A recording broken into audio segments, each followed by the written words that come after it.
जय हनुमान ज्ञान गुण सागर, जय कपीस तिहु लोक उजागर। रामदूत अतुलित बल धामा, अंजनी पुत्र पवन सुत नामा।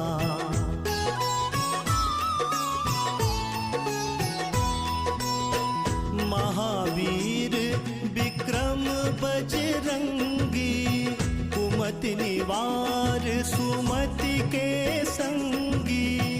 कंचन बरन विराज सुबेसा, कानन कुंडल कुंचित केसा।